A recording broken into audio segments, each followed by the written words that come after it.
Hey, what is up everybody? It's Animac here for AnimeUproar, and today I will be discussing the latest insane reveals surrounding the secret history of Yami and the Black Bulls, including the tragic truth about Nacht's deadly deal with a devil. We just learned a lot about the past of the mysterious Black Bull's vice captain, but this information also has massive consequences for the future of the story, so let's get into it. If you enjoyed the Black Clover content here on the channel and you want us to keep it going, you know what to do. Leave a like and comment. It only takes a second, but because of the YouTube algorithm, it actually helps a lot. And of course, if you're new to the channel, or maybe you've been watching my videos but you haven't subscribed yet, do me a favor and make this the video that you subscribe and hit that notification bell to turn on all notifications. You can also hit me up on Twitter and Instagram at AnimeUproar. Finally, this video will of course contain Black Clover manga spoilers, so please proceed with caution, you have been warned. First, let's clear up some of the translation issues from the previous chapter.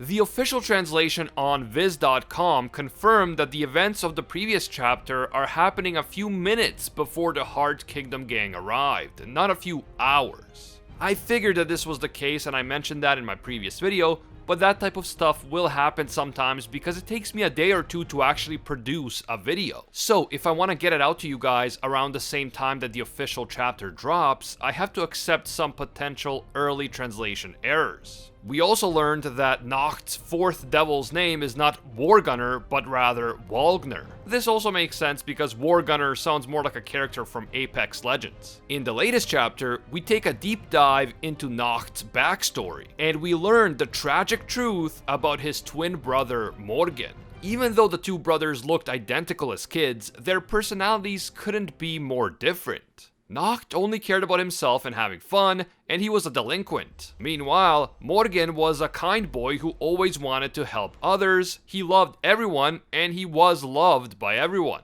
Nacht felt that even though he and his brother looked a lot alike, they were actually a totally different species. So eventually Nacht completely changed his own appearance in order to better fit his bad boy delinquent persona. It seems that he wanted his physical appearance to reflect the fact that he and his brother were completely different. It turns out that it was actually Nacht, not Morgen, who first became friends with Yami. Nacht had heard about Yami because of Yami's rare dark magic, so he went out to find him and soon they bonded over their similar magic types and became friends. They were known around town for hanging out together and being troublemakers. But then when it came time for Yami to join the Magic Knights, he ended up joining the same squad as Nacht's brother Morgen.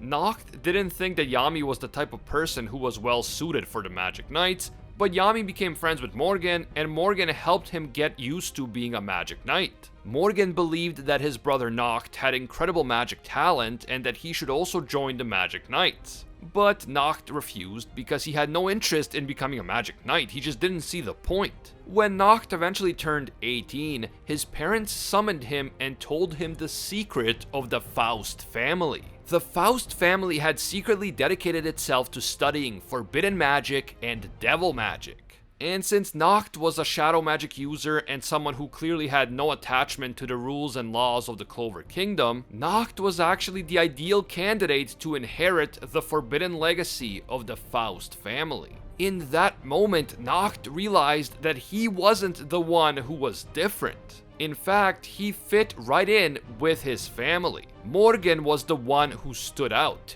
His goodness, kindness, and respect for laws made Morgen the black sheep of the Faust family. Nacht was fascinated by the prospect of studying devil magic and attaining its incredible forbidden power. So while Yami and Morgen focused on being Magic Knights, Nacht focused on unlocking the power of devils. He managed to make a contract with 4 devils really quickly, which led his father to conclude that Nacht must be a genius. Since he appeared to be so uniquely gifted in the ways of devil magic, Nacht's father suggested that Nacht could be strong enough to make a contract with the highest ranking devil. This devil is the ruler of the underworld, and the unofficial translation calls him Lucifugus.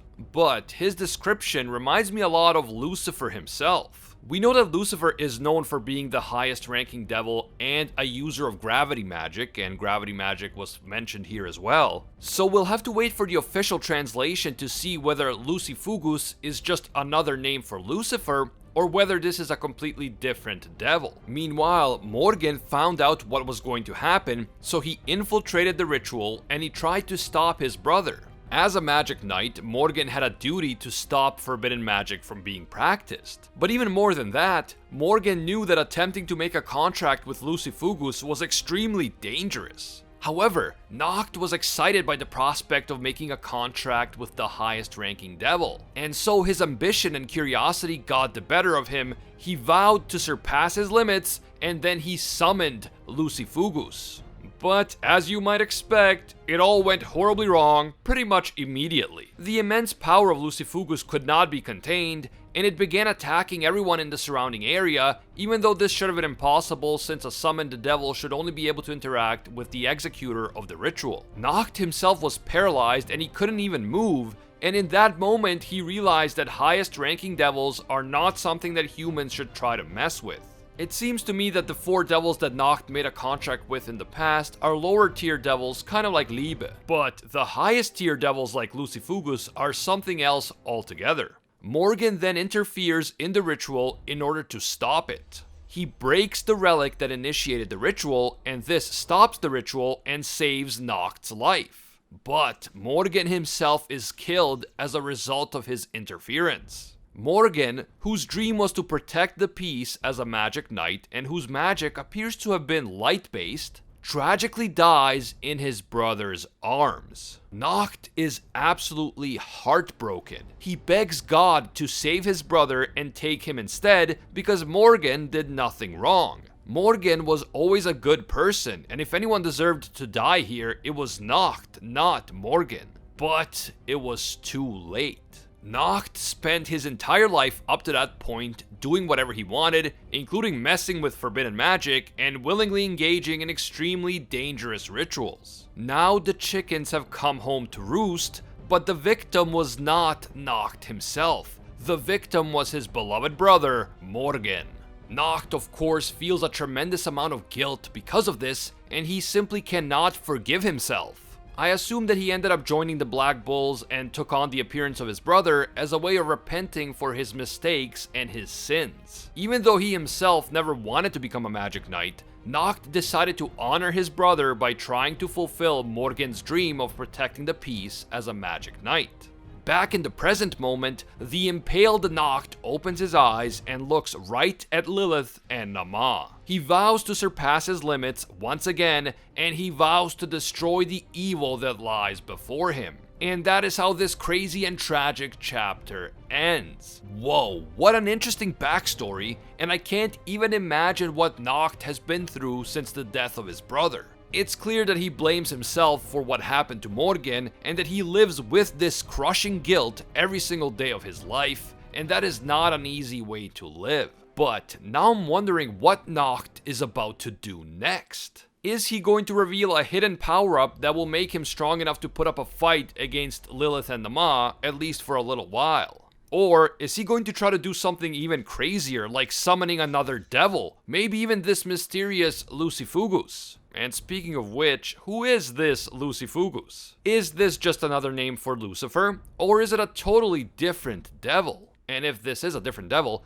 is he also somewhere at the bottom of the Tree of Qliphoth? And what is his relationship with Lucifer? Are they allies or rivals? The official translation might explain a lot of this, so I can't wait to find out more. Definitely let me know what you guys think. Is Nacht about to reveal a new power-up? Will he try to summon another devil? Will he push himself too hard and get himself killed? Or will he somehow survive this treacherous battle? Maybe Asta or someone else will arrive just in time to save him. Share your thoughts down in the comments below. I look forward to hearing from you. If you enjoyed this video and you want to see more Black Clover content right here on the channel, please leave that like to let me know. It really does help. And if you're new to AnimeUproar, or maybe you watch our videos but you still haven't subscribed, please make this the video that you subscribe and hit that notification bell to turn on all notifications. You can also hit me up on Twitter and Instagram at AnimeUproar. A big thank you to all of our AnimeUproar patrons for making videos like this one possible. Special thank you to Alpha Sigma, disciple of Lord Twigo himself. And I can't forget our The One tier patrons, the ones who stand above all other clans, including Ingrata, A Quiet Respect, Bate Heffa, Liam Thompson, Aljatal, Dr. Courtman, Dustin Scarlet, Emperor Otaku, Spidey Life Tunnel, Baked Buddhist, Tungsten Tarkus, and Yuno. Finally, thank you also to our Pro Hero tier patrons, including the one and only Gilgamesh, Steelers, Angel Cruz, Anatoly Kazatsky, Cricket XP, Rathuin Deora, Very Gucci, Alicia Akhter, Bonnie Parks, Hinokami and Water, Joanne Garcia, The Red-Haired Raven, Ted No Ted, iSparky65, Fatboy Games, Deadly Saint, and Soul Ray Slice and Dice. If you enjoy our videos and you feel that they provide value to you, consider supporting us on Patreon. Even a single $1 will give you access to our patron-exclusive Discord, and your name will appear in our videos along with these legendary people. As always, thank you guys so much for watching, and until next time, see ya, Space Cowboys!